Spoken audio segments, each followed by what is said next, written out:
For this lesson, let's draw some three-dimensional chain links. I'm going to start toward the top of my paper. I'm going to put a foreshortened circle. I'll kind of lower it down just a bit so you can see. And I'm going to start with the first chain link. It's kind of like looks like a bagel to begin with, a foreshortened bagel. The first one, I'm just drawing really light. I'm kind of blocking it in here, just shaping it. Then I'm going to put another link, and it's going to be hooked to this one, all right? And it's going to be a little more foreshortened. Look, it's going to go behind here. And I just shape it slowly, just scribbling and sketching. And then I'm going to draw the next link here. And you got to shape it as you look at it. Kind of look at this one. And then this, so that means that this link above will be behind here. See, it's going to be a foreshortened shape, trying to make the back of the link a little smaller, and it gets larger as it moves up. You see this? This is going to go off the end of your paper like that. I'll just leave that going up here like this. You know that'll be a foreshortened circle. All right, so now we're starting to shape a little darker here. We're molding the shape. This is going to come around here. So we scribbled to begin with, and then you refine it, then you detail it in, all right? Now this next one comes down, and I kind of squish it a little bit. Now right here, what I will do is I got a little dark here, but I got ahead of myself here because I got to put another link down here. So I'm going to erase that for now because I want to make a whole bunch of links. So we're going to put a whole bunch in a row, and if you want to, you can put a line to make sure that all your links are coming down. Now, when I was in high school, in about 10th, 11th grade, I went through a chain phase where I loved drawing repetitive links over and over again. And you can see that a lot of my earlier artwork, I put a lot of these links connected, foreshortened 3D. So let's start another one. I'm looking at the ones above, trying to keep them about the same size. Doesn't have to be exact, but trying to keep it together. And then this, like an earring, look, it loops down off the ear. And then here's the next layer. It's foreshortened. It's going to be thicker over here on the side.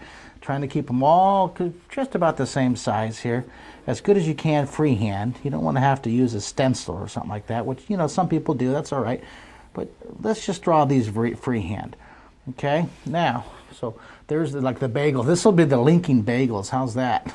We'll just change the title, Jesse. Linking bagels. Just joking, just joking. We'll call it linking chain. All right, now watch this. I'm going to do one more down here, and then we'll start shading this puppy. Now this link is foreshortened, and this comes around here. I'm going to tuck this curving, see how it curves away from you. I'll move it up a little bit higher. Well, we did that in 3 minutes. Goodness gracious. We sure can fly across that paper when we're concentrating. Now trying to match the size, just shaping it, look at it. Have some fun with the shape. You can exaggerate the thickness if you want. And then this one will come off the end over here. Okay, it's not quite big enough. Look, I got really quiet when I start concentrating, and then we'll just have that come right off the end of the paper here. All right, there we go. Pull back the camera just a little bit. There we go. Look at that. We got a good row, and that's looking really cool. All right, go ahead and zoom in, and we'll start from the top. Right there's good. We'll start up here, and now we'll darken it. Let's really darken this in and refine it. So we'll draw the top link, then I'll darken in the next link underneath here. This is foreshortened shape, okay? And then the weight of the hanging plant or whatever you have underneath here, okay, we'll keep it all on a straight vertical line. Now this link, this is thicker and it's smaller. That's that word size. Okay, this near part right here is going to be a little bit thicker and more bold. This back here is going to be a little lighter, back far away. This is thicker and this is thinner. Even the lines are a little thinner. And then we'll have the next link. This is a great one for learning how to put things together. Overlapping. That's the key word. There's 12 of these words I'm trying to teach you over the course of our lessons. We're going to have 300 of these webisodes, and we'll be rotating them every month. So make sure you go to my website, Draw3d.com, and sign up for the Video Art Academy. You can do a bunch of these every month. We're going to have rotating lessons all the time. All right, so here's the chain. Now, under here, put a shadow. Put that under shadow here, real dark. Have it get lighter and lighter as it goes across. That's a great point right there. See, it's dark. I'm going to have the light coming from the top right. So take your pencil, get a little bit, and then keep your stomp handy, your blending stomp. Go ahead and zoom in a little bit on this so we can see how we're doing. And I'll move it down. There we go. Good. All right, there's our first chain. Now watch this. Take your pencil, get it really dark under here. Get all the nook and cranny shadows. See? All that nook and cranny first. And then take your stomp and you kind of blend it out here. See? Real dark. It separates those links. See that? Really dark, and it blends it around. This is like a magic tool. It's really, really cool. I love these mushy blending stump. A little bit of shading on the side down here. Look at, you can use your Stompy just to put that tone. A little darkness there. And then let's move it down a little bit more here, coming across. Now on the next one, let's go ahead and take your pencil, kind of blend the side. You can use the edge of your pencil if you want to cover more area. And you can cover quite a bit more by turning your paper sideways, a little faster here. And then we'll blend that in just a second, okay? We'll clean it up. Now, up inside here, let's put the dark nook and cranny shadow. And then we'll blend it in just a moment. I'll put a dark shadow here. Let me move this up. I'm going to put, gotta remember, I love all these little nook and crannies. See that? How's our time going here on this one? And, oh, great, we got a few more minutes. All right, now, all the way across here. This is a great one. I think we'll get this one in under 10 minutes. Blend it. And then, always identify where's your light source coming from. Where is it coming from? And then you're going to shade opposite, right? Take your Stompy and flow it down like a paintbrush. It's like a paintbrush for people who draw with pencils. It's a paintbrush for pencils. I'm going to go ahead and keep shading opposite what direction you're lighting. I'll just scribble the shading here, then we'll blend it in just a second. You can use the side of your pencil. Now right here, I'm going to kind of clean this up. You can use the edge of back of your pencil, or of course the clippy erasers. I like these erasers. These are fun. Little tools of the trade here. Always have one handy.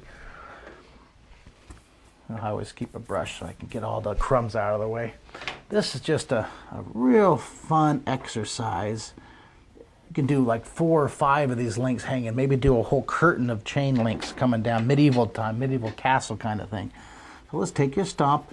I've been using this stump probably for 3 months. You can make these things last forever if you don't push too hard.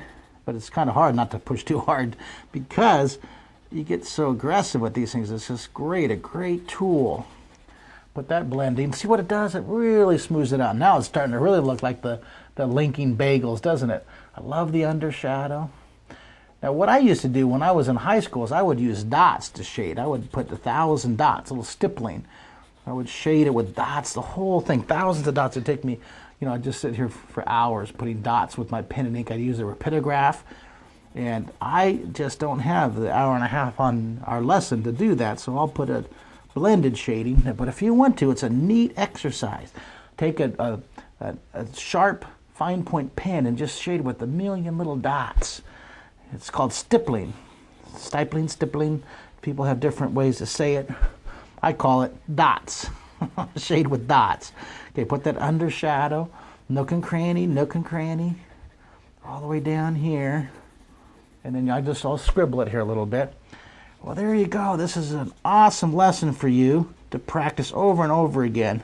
Push pause on your computer if the lesson goes too fast and review it. You can draw this 15, 20 times. This is a great one for practicing shaping, for molding the drawing, molding your shapes, overlapping, undershadows, blending. There's that dark shadow on right there. And defining, look at, we're defining the shape. Go ahead and pull out a little bit. Let's take a look at that. Just a bit. Right there's good. A little bit more. A little bit more. Wow, that is great. There's your chain. Look at, make it diagonal or horizontal across there like that. All right, well, go ahead. I'm going to have you zoom in, so we got to go ahead and come on in here. For our last shot would be right there. And excellent job. I'll see you on the next lesson. Way to go. Yeah.